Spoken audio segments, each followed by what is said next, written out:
bigyan mo rin po siya. Kawawa naman eh. Magandang araw! For today's video, samahan niyo kami ni Bantot at tayo'y magpasaya ng mga bata at ng mga stray dog sa kalsada. Ito ay munting pasasalamat ni Bingo at ni Tatay sa isang mapagpalang taon na muling lumipas sa ating lahat. At maya-maya lang, makakasama rin natin ang unang naging tatay ni Bingo. Tama po kayo nang narinig.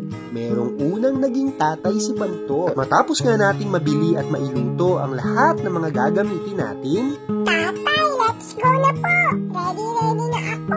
nagbigay ng simpleng merienda at mga loot bag sa mga bata at pagkain ng mga stray dogs. Yan ang main agenda ni Bantot ngayong araw. At ilang sandali pa, nakarating na rin tayo sa venue kasama si Tatay Third, ang unang naging tatay ni Bantot. Pinsan siya ni Tatay na dating nag-aalaga kay Bingo. Bagamat mahal na mahal ni Tatay Third si Gasul noong pandemic, nagdesisyon siya na ipaalaga na lang kay Tatay itong si Bingo. Kailangan kasi niyang tutukan ang online business nila ng asawa niya nung mga araw na yun Na siya namang labis na pinagpapasalamat ni Tatay sa Diyos. Dahil kung hindi kay Tatay Third, malamang walang poging-poging anak si Tatay na mukhang hotdog na mahaba, na mukhang biik, na mukhang burdagul. Tatay, ano po ba yung pagsasabi mo? Ang dami-daming bata dito. Pagtatawanan lang ako ng mga yan eh. Ayun yung isa, tumatawa na tuloy.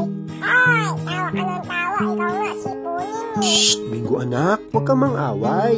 Eto, magpakain na tayo ng mga kaibigan mong aso. At syempre, ang pinaka-highlight sa araw na ito, ang pagpapakain ni Bantot ng mga kaibigan niyang stray dogs. Tatay, yung iba pong aso nandun sa mga bahay nila nakatali.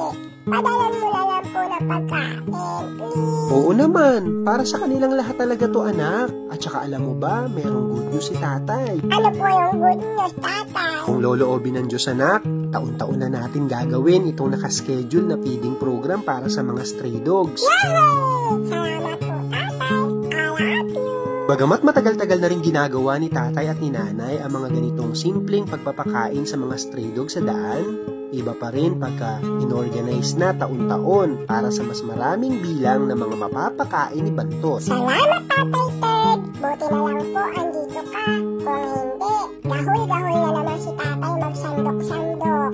Tiran mo po ako niya na tingin ako ng konti Bago tayo umalis, pinakain ka na ni Tatay eh. At shoutout din kay Lola, kay Kuya Dre, at kay Nanay na tumulong din sa atin sa event na ito. Napakasarap nga sa pakiramdam na kahit sa mga ganitong simpleng bagay lang, kahit isang araw, mapakain natin yung mga nagugutom na stray dog sa lansangan. Kaya sa mga nakakapanood ng vlog na ito, paglalambing po ni Tatay, kung meron tayong kahit konting kakayanan, huwag nating ipagkait ang kasiyahan sa mga stray dogs kahit isang araw lang. At ilang sandali pa, pumunta pa kami sa gawi pa roon para maabot pa ni Bantot yung mga stray dogs na nahihiya at hindi makapunta dun sa venue. Hi guys! Boto niyo ako sa darating na eleksyon ha.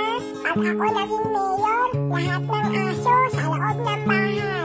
Lahat ng tao sa labas. Shh! Mayor Bingo, bawal pa mangampanya. Halika't magpakain muna tayo ni Tatay Third, yun ang mas mahalaga. Nakakatuwa ngang isipin na ang dating maliit na si Bingo ay may malaking katawan na ngayon at may mas malaking puso na handang tumulong sa mga kapwa niya aso. Sana palagi po namin kayong kasama sa mga ganitong event ha.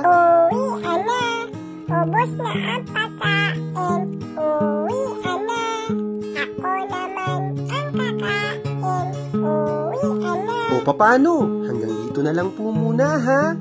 Maraming salamat po sa walang sawa ninyong suporta. Hanggang sa mga susunod na video. Paalam!